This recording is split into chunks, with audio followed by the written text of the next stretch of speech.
Hello friends, मैं लक्ष्मण सिंह। मेरा YouTube channel GK मस्ती में आप सभी का स्वागत है। आज हम फिर आपको बता रहे हैं शब्द विचार। कल हम आपको बताए थे व्युत्पत्ति के आधार पर 3 रूप होते हैं। कौन कौन होते हैं? रूढ़ शब्द होते हैं, यौगिक रूढ़ होते हैं और योग रूढ़ होते हैं। ठीक है ना? अगर ये आपको वीडियो पसंद आता होगा तो लाइक शेयर जरूर करिएगा और मेरे यूट्यूब चैनल जीके मस्ती पे बने रहिएगा। ठीक है, तो आइए हम आपको बताते हैं ये किसके आधार पर 3 भागों में बांटा गया था। आपका 1 नंबर ये हो गया, ठीक है, और 2 नंबर ये है और 3 नंबर ये है। आज पहले हम जानेंगे रूढ़ शब्द। क्या जानेंगे? रूढ़ शब्द। तो जो आपका रूढ़ शब्द है इसका डिफिनीशन क्या होता है, आइए हम आपको बताते हैं। यहां पे हम लिखे हैं जिन शब्दों खंड किए जाने पर, मतलब जिस शब्द का खंड किए जाने पर कोई अर्थ ना निकले उन्हें क्या कहते हैं? रूढ़ शब्द कहते हैं। कौन सा शब्द कहते हैं? रूढ़ शब्द कहते हैं। जिन शब्दों के या जिन शब्दों खंड किए जाने पर कोई अर्थ न निकले उसे रूढ़ शब्द कहते हैं। जैसे में यहाँ पे लिखे हैं राज, लोहा, रोग, सागर, आकाश, वृथा इत्यादि। उसके नीचे लिखे हैं खंड करने पर। ये है रूढ़ शब्द। ये कौन से शब्द है? रूढ़ शब्द है। और यहाँ पे जो उसका शब्द, रूढ़ शब्द का क्या अर्थ होता है? तो निरर्थक शब्द। तो इसका अर्थ क्या निकलता है निरर्थक शब्द में, देखते हैं। यहाँ पे लिखे हैं राज, उसको यहाँ पे क्या किया है? खंड कर दिए हैं, मतलब टुकड़ा करके अलग अलग कर दिए हैं। तो यहाँ पे रा प्लस जा, इसका कोई अर्थ नहीं निकलेगा। अगर इसको अलग हम कर देते हैं कोई अर्थ नहीं निकलेगा। उसके आगे है रोग, रो प्लस ग, रो प्लस ग क्या है? रोग है। लेकिन जब खंड करेंगे तो क्या इसका कोई अर्थ निकलेगा? नहीं निकलेगा। उसके आगे है विद्या। क्या है? विद्या। अगर इसको खंड कर देते हैं तो क्या हो जाएगा? वी प्लस धा। क्या हो जाएगा? वी प्लस धा। इसका कोई अर्थ नहीं निकलेगा। यहाँ पे रूढ़ और यौगिक तीनों शब्द बता दिए, लेकिन तीनों में से किसी का कोई अर्थ नहीं निकला। ये कौन सा शब्द है? तो ये आपका रूढ़ शब्द है। उसके आगे लिखे हैं नोट में, इसीलिए रूढ़ शब्द का खंड करने पर उसका कोई अर्थ नहीं निकलता है।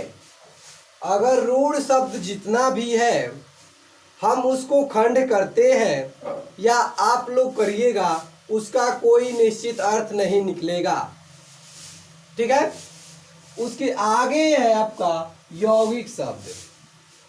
कौन से शब्द है? यौगिक शब्द। यौगिक शब्द किसे कहते हैं?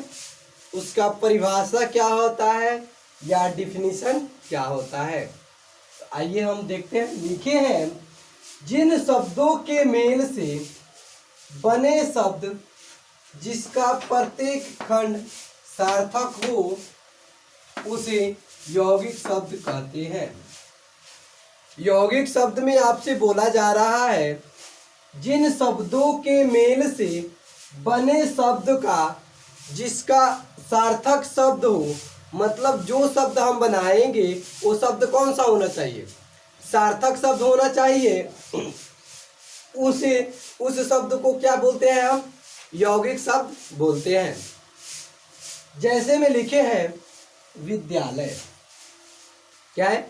विद्यालय। ये कौन सा शब्द है? सार्थक शब्द है। सार्थक शब्द है तो इस शब्द को क्या बोलेंगे हम? यौगिक शब्द बोलेंगे। विद्यासागर है, पाठशाला है, हिमालय है और राजरोग है। राजरोग का मतलब क्या होता है या उसका अर्थ क्या निकलेगा? राजरोग। मतलब राजा के रूप। क्या होता है? राजरूप का मतलब होता है राजा के रूप।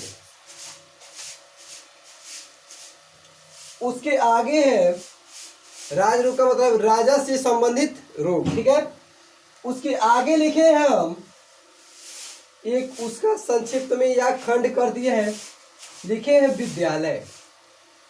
विद्या प्लस आलय क्या होता है?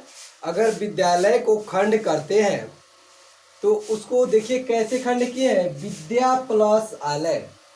विद्या प्लस आलय का मतलब होता है विद्या, विद्या मतलब होता है बुद्धि और ज्ञान। क्या होता है? बुद्धि होता है और ज्ञान।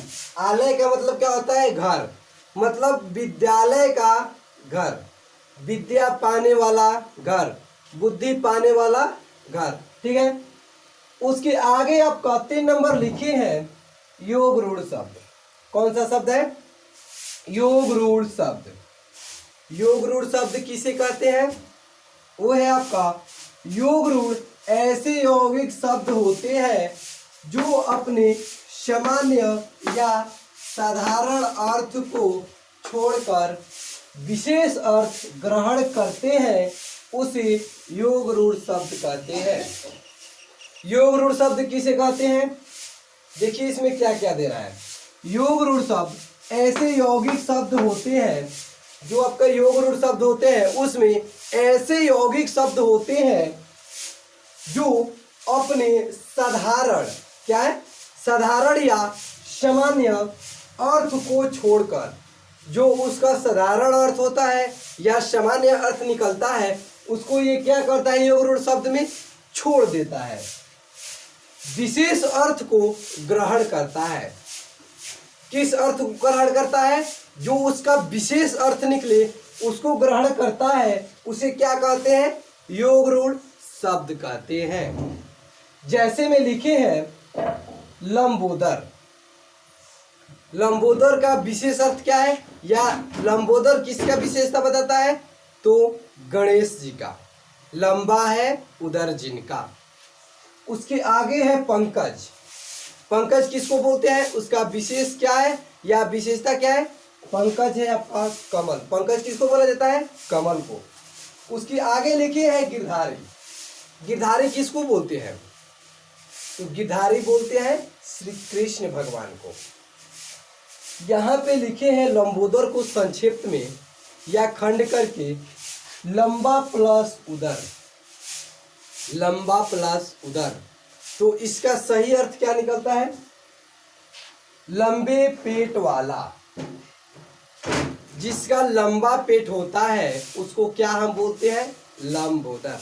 जैसे में यहाँ पे लिखे हैं गणेश, जो आपके गणेश भगवान है उनका पेट कैसा है? लंबा है।